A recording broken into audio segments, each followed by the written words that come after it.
Hola, ¿qué tal? Un saludo cordial a todos y cada uno de ustedes. Mi nombre es Alfredo Tolentino y quiero compartir con ustedes el tema Jesús de Nazaret. Cuando hablamos de Jesús de Nazaret, conocido también como Jesucristo, regularmente tendemos a pensar que básicamente es un personaje solamente religioso, el cual solo los que nos consideramos cristianos creemos en su existencia. Hay personas que incluso llegan a decir que Jesús en realidad no existió como tal, como una figura histórica, sino solamente en el ámbito puramente religioso. Lo que vamos a ver a continuación es precisamente digamos, una explicación en referencia a este tipo de cuestionamientos. Primero, veamos un poquito de quién es Jesús. La segunda pregunta es, ¿existió como una persona histórica? Y por lo tanto, ¿qué sabemos de él? Bueno, lo primero que se nos vendría a la mente es, bueno, la Biblia habla precisamente de Jesús de Nazaret. Y en efecto, no podemos descartar también que es considerado como un libro histórico, pero de alguna manera, algunos de los adversarios ante la existencia de Jesús podrían decir, bueno, fue escrito por cristianos y por lo tanto es obvio que ellos hablen de su existencia, que no tendría mucha lógica porque en realidad pues estamos hablando de varias personas diferentes que hablaron sobre de Jesús de Nazaret, como son los diferentes libros de la Biblia. Ahora, precisamente nosotros nos podemos preguntar, a ver, ¿hay más libros que hablen sobre la vida de Jesús o la existencia de Jesús histórico? Claro, de hecho hay libros de historiadores que hablaron precisamente de Jesús. Y a continuación vamos a presentar algunos de los, digamos, de los más conocidos, que por supuesto hay más, pero bueno, hay algunas fuentes. El primero que vamos a mencionar es Plinio el Joven. Plinio el Joven era gobernador de la provincia romana de Bitinia, actualmente Turquía, es decir, una región cercana a la región en donde vivía Jesús. Esto se escribe básicamente en el año aproximadamente 112. Escribe al emperador romano Trajano. ¿Qué es lo que le dice? Bueno, a los que pertenecen a un gran número de gentes de toda condición, edad y sexo, se reúnen un día determinado antes de salir el sol, tributan a Cristo adoración cultual como a un Dios. Veamos que por primera vez, digamos, se menciona, no, corrijo, veamos que aquí se menciona propiamente a un tal Cristo al cual dice que tiene varios seguidores, diferentes condiciones, edades, sexo, los cuales le rinden culto como si fuera un dios. Recordemos que de los romanos, perdón, eran politeístas, es decir, tenían sus dioses propios, Júpiter, el dios de la guerra, Venus, la diosa del amor, etcétera, etcétera, ¿no? Entonces, ellos ven a Jesús como autoproclamarse como un dios y de hecho también, incluso los romanos lo hacían, precisamente se autoproclamaban como dioses, ¿no? Ahora, veamos otra fuente también de un historiador romano entre el 55 al 120. Ahora, escribe Tácito, escribe sobre el incendio de Roma en el año 64. Recordemos que Nerón es el que, según la historia, es el que incendia el mismo, a Roma, la ciudad de Roma, y le echa la culpa a los cristianos con la finalidad de iniciar una persecución muy agresiva contra los cristianos, Nerón César. Ahora, Tácito escribe precisamente referente a él. Ahora, dice, para hacer cesar esta voz, presentó como reos y atormentó con penas refinadas a aquellos que, despreciados por sus abominaciones, eran conocidos por el vulgo, por el pueblo, con el nombre de cristianos. Este nombre les venía de Cristo, el cual bajo el reinado de Tiberio fue condenado a muerte por el procurador Poncio Pilato. Aquí mencionamos ya dos personajes, digamos, conocidos, obviamente Cristo, y también Poncio Pilato, que fue el que básicamente lo condena, ¿no? Recordemos el Pilato el que se lava las manos según el relato bíblico. Aquí lo menciona un historiador, no propiamente cristiano, en realidad era romano, ¿no? Y es historiador. Tenemos a un tercero, también romano, llamado Suetonio, historiador romano del 75 al 160. Él escribe hasta el año 120 después de Cristo la vida de los emperadores romanos y menciona que el emperador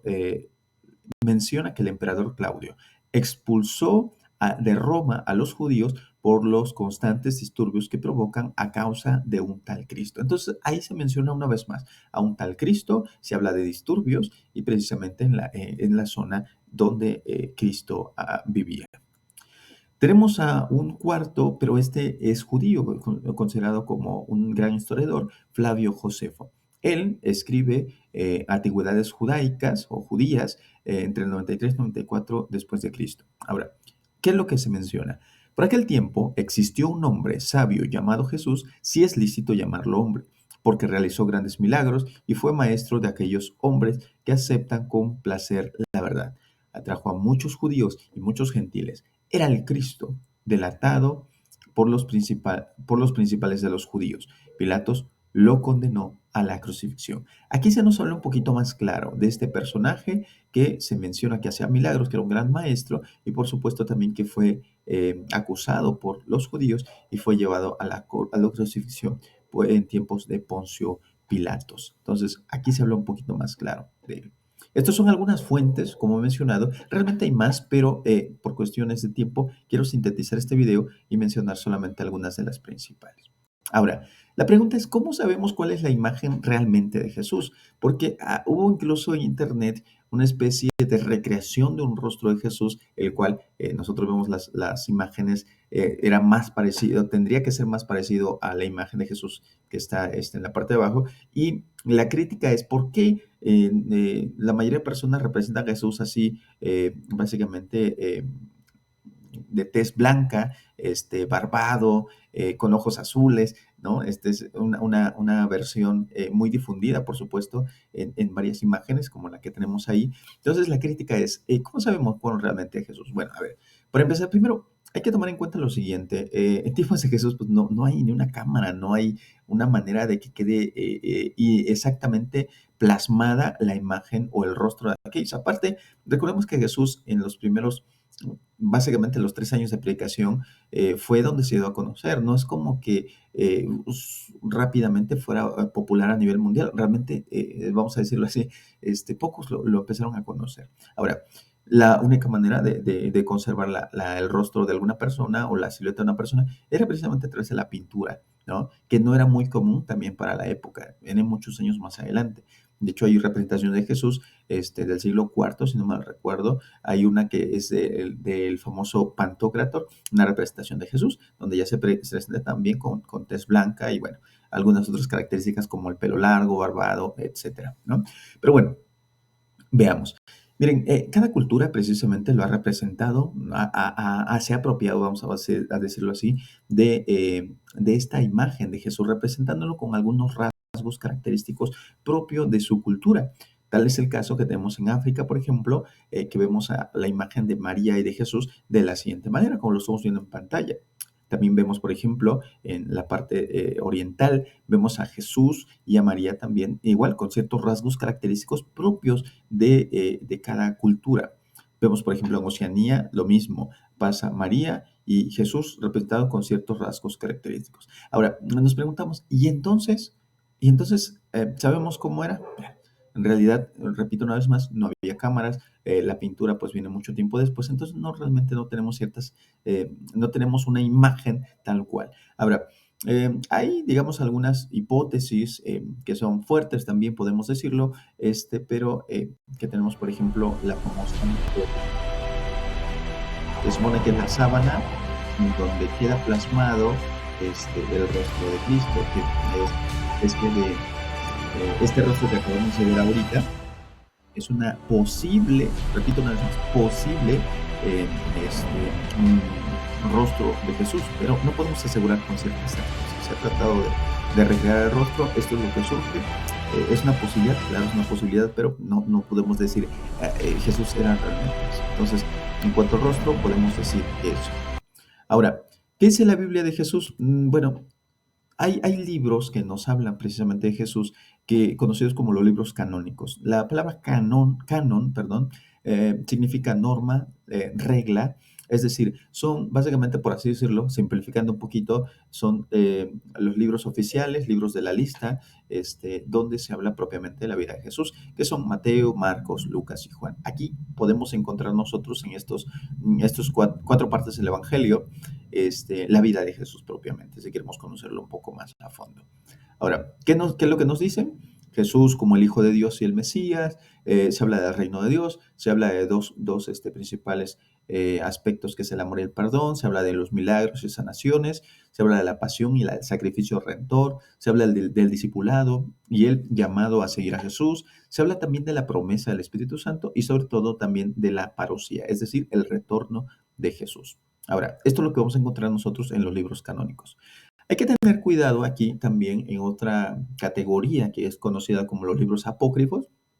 La palabra apócrifo significa secreto, oculto, es decir, son libros heréticos que contienen ya no una ortodoxia, es decir, una enseñanza, este, vamos, una enseñanza propia de Jesús, sino que ya es una desviación, es decir, contiene errores que básicamente sobre la vida de Jesús.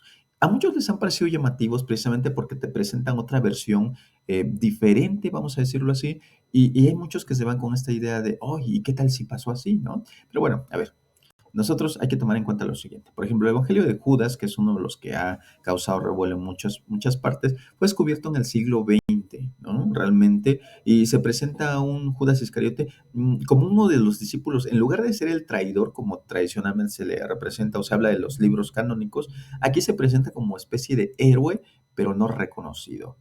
En otras palabras, es como si Jesús le hubiera dicho, a ver, tú me vas a traicionar, todo el mundo te va a odiar, pero yo te estoy pidiendo que hagas esto y tú vas a ser el más grande discípulo. Entonces, ahí se habla de una especie de distorsión de la figura de Judas, y propiamente porque es conocido como el Evangelio de Judas, ¿no?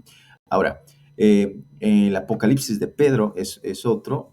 A ver, no hay que confundirnos el hecho de que tengan el nombre de uno de los apóstoles, no quiere decir que lo escribió, ¿no? De hecho, sabemos precisamente que Pedro en realidad pues era pescador, no sabía leer, escribir, y de hecho Marcos es uno de los que acompaña a Pedro y por eso Marcos es el que escribe básicamente el Evangelio de Marcos. Y se toma en cuenta que muy probablemente la fuente principal fue Pedro. Es decir, Pedro le narra a Marcos qué es lo que debe de escribir en este Evangelio. Pero bueno, tomando este libro apócrifo, aquí se describe el cielo, el infierno, se habla de almas en tormento en el infierno y bueno, fíjese que aquí precisamente es una visión distorsionada de lo que es el infierno. Se toma en cuenta como si fuera un lugar de tormento, de castigo, de terror, pero no tendría lógica, ¿no? O sea, en realidad el infierno no fue creado por Dios. El infierno simplemente es un estado del alma en sufrimiento eterno. Es decir, el demonio no es el rey del infierno. Los demonios no son los reyes del infierno.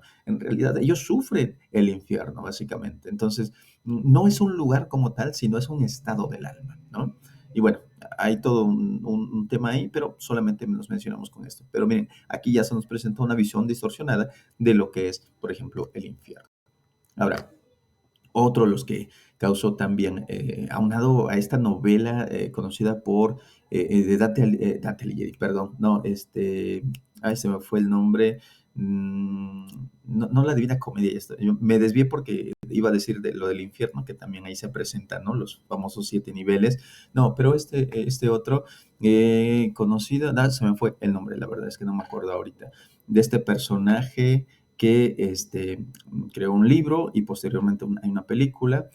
No me acuerdo si se llama así tal cual El Infierno, donde precisamente se habla, no, miento, estoy hablando de El Código Da Vinci, así se llama, ya estaba confundiendo los nombres. El Código Da Vinci precisamente se habla, ¿no? De esta historia policíaca donde los personajes principales buscan el Santo Grial, que al final que descubren que Jesús se casó con María Magdalena, que tuvieron descendencia, etc., etc. Y bueno, todo esta historia, pero si nosotros vemos el libro, bueno, está catalogado como una novela, no es básicamente un libro de historia, simplemente se basa un poquito en la fantasía, se basan en algunos libros apócrifos propiamente, de los cuales se crea esta historia, y digo, bueno, como película, pues bueno, ¿no?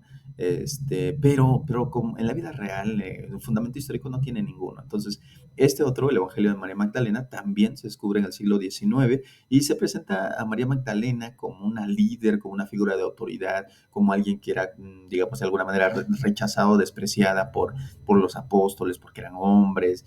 Bueno, ahí viene toda esta narrativa. Entonces hay que tener cuidado con este tipo de escritos. Repito, nosotros realmente podemos...